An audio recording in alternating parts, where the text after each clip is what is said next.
Hello. We're here at Lucky Peak today.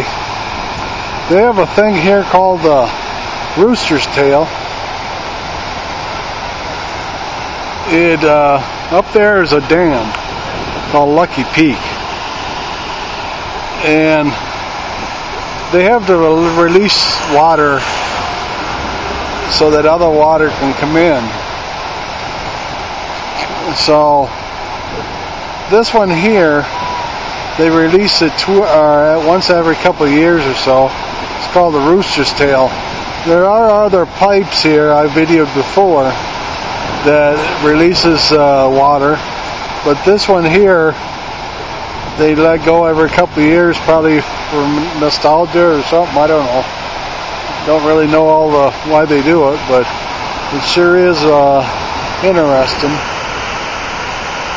They'll do this today, and then I don't know, once more maybe this year. With these, we usually comes out of the pipes. So